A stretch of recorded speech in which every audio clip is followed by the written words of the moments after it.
Buenos días, buenas tardes, buenas noches. Mi nombre es Tamata Medina. Este capítulo está dedicado para sociología política. El tema de hoy está un poco referenciado en Walter Montenegro en su obra Introducción a las doctrinas políticas y económicas de 1994. Este tema va entrañado también con un poco de lo que hemos aprendido durante este semestre y mencionaremos a algunos otros autores. Lo he titulado El futuro del Estado mexicano entre la tiranía suave y el desgobierno. Es un pequeño video ensayo que intenta preguntar cuál es el futuro del Estado mexicano. Este estaría basado también en ideas de Alexis Tocqueville, quien plantea que México sufre, aplicándolo a México, México estaría sufriendo de una democracia vacía y un Estado que no protege, un sistema corrupto y una libertad que en el papel pudiera ser brillante y muy prometedora, pero en la realidad es inalcanzable. Pero para poder entender un poco más por dónde va este tema, no bastaría con mirar el diagnóstico actual, ¿no? Necesitaríamos retroceder en el tiempo y preguntarnos qué es el Estado y cuál es su función en una democracia. Así vamos a recurrir entonces al texto Introducción a las doctrinas políticas económicas, donde este libro está escrito más o menos en la segunda mitad del siglo XX y analiza las relaciones entre el individuo, la colectividad, el Estado, y nos daría un marco teórico muy sustentoso para poder interpretar la crisis actual de nuestro gobierno. Aquí, el fenómeno político según Montenegro. Esta es una pequeña vista de la lectura que se está tomando. Hay muchas ediciones, esta es la de esta ocasión. Aquí,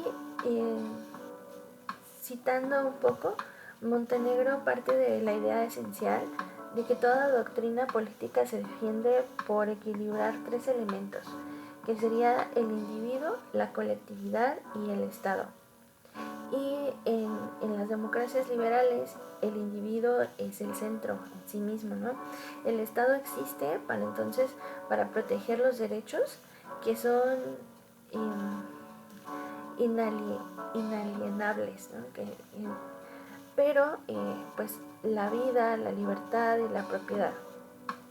Por ejemplo, pero pues también Montenegro advierte que cuando el Estado es demasiado débil y cuando el individuo queda desprotegido, y este es cuando el Estado es demasiado fuerte, puede convertirse en una fuerza opresora.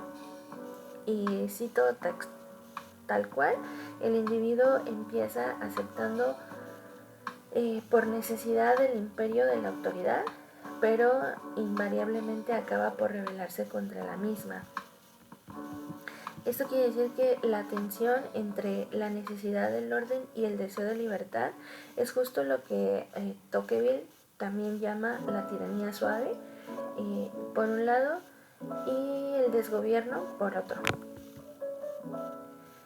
Ahora, creo que México está atrapado en dos extremos totalmente opuestos, pero que son parte del mismo sistema. Esta tensión se ha roto en realidad, ¿no? Este equilibrio que debería existir entre Estado, comunidad e individuo, que bien pudieran trabajar juntos en conjunto para mantener el orden, buscar el derecho, defender la democracia. Pero esta tensión pues está rota, ¿no? Y es aquí cuando Montenegro señala que los regímenes donde el Estado no cumple con la función básica de protección puede permitir asegurar más bien no puede permitir asegurar el respeto de los derechos. Y es por eso que el Estado pues empieza a ser reemplazado en muchas regiones por poderes que pudieran parecer paralelos en cuestión como la comunidad, ¿no? Donde ya hay un rechazo sobre la ley impuesta, sobre el Estado, sobre el poder. Entonces se empiezan a hacer nuevas propuestas para así recuperar esta colectividad de una manera más organizada, ¿no? Y esto pues de alguna forma puede ser un poco inseguro y puede haber pues una descomposición de lo que sería el pacto social de la comunidad. Así, Montenegro anticipa que cuando el Estado no garantiza la seguridad, surge el conflicto de las libertades y estas pudieran tratar de expandirse, ¿no?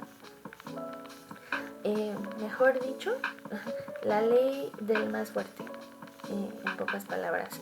Y eso es exactamente lo que puede ocurrir en Guerrero, en Michoacán, en Zacatecas o en territorios donde el Estado es un fantasma y la violencia organizada impone su propio orden.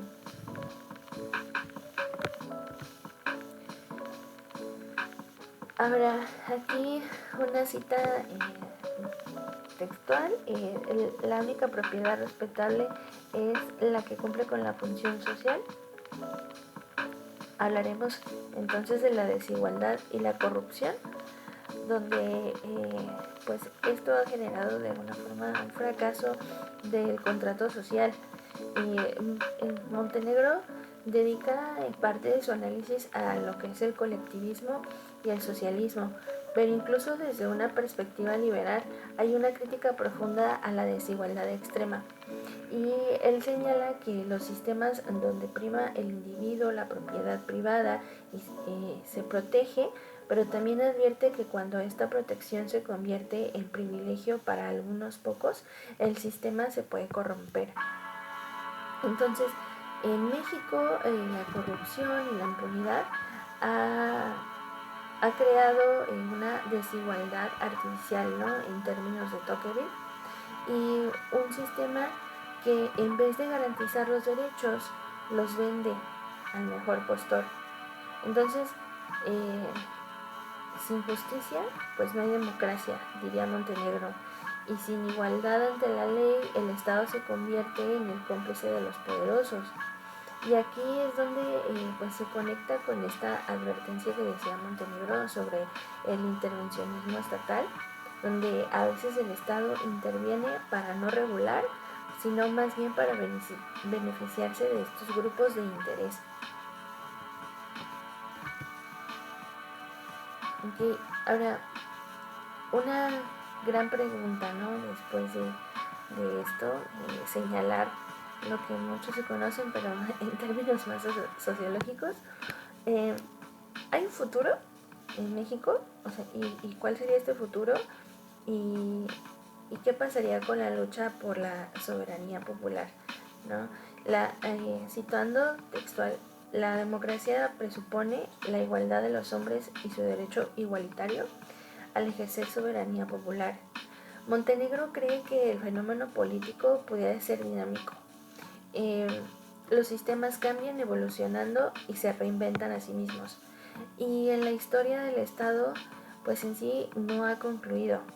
En México, el futuro del Estado pudiera depender de si la sociedad logra reconstruir esta soberanía popular, y no desde un acto individualista extremo, sino que en este contexto se puede traducir a ver quién se puede salvar, ¿no? O sea, sálvese quien pueda, ni tampoco de un colectivismo autoritario, ¿no? De que, sino más bien de un hallazgo de un intermedio entre la libertad individual y la necesidad de regular la coexistencia de estas libertades. Y esto lo dice Montenegro. Entonces, en palabras un poco más simples, lo ideal sería seguridad con derechos, libertad con justicia y democracia con participación real. Pero esta seguridad, esta libertad y esta democracia tiene que ser buscada, exigida y ejercida también, ¿no? por este colectivo social. Y pues bueno, ya como una pequeña conclusión, la última cita. Aquí Montenegro termina el capítulo del fenómeno político con la frase reflexión: las doctrinas rígidas fracasan, lo que funciona es la adaptación, la capacidad de cambiar sin perder los principios. En este caso, el futuro del Estado mexicano aún no está escrito, ¿no? Todavía puede ir hacia la fragmentación total, o sea, un Estado fallido, o puede reconstruirse también desde abajo, con una sociedad más fuerte, una sociedad civil fuerte, o un sistema judicial independiente y un gobierno que procure su rol protector. Como lo decía Montenegro, el genio de los grandes realizadores políticos consiste en acomodarse instantáneamente a las necesidades de la transformación del medio socioeconómico en donde actúan. Entonces, digamos que el genio de la lámpara, pues si existiera, no solamente sería que los gobernantes de alguna forma pues salvaran, mejoraran, cambiaran, sino que ahora también la gente debe verse involucrada en este cambio, en un acto que exige justicia, ¿no? Y esto ya se ha estado viendo con los periodistas que destapan la corrupción, las comunidades que se han organizado para hacer marchas y quizás en el futuro del Estado será lo que la sociedad pueda decidir construir o permitir que se derrumbe. Pueden pasar cualquiera de estas dos cosas. Aún estamos a tiempo de intervenir en el cambio del futuro de nuestro gobierno, de nuestro Estado, y de que la seguridad pueda brindarse de manera, o sea, ahora sí que para todos, ¿no? Y en todos los niveles. Y pues bueno, era un pequeño video ensayo. Igual espero que haya sido práctico. Y pues muchas gracias por ver. Que tengan un bonito día.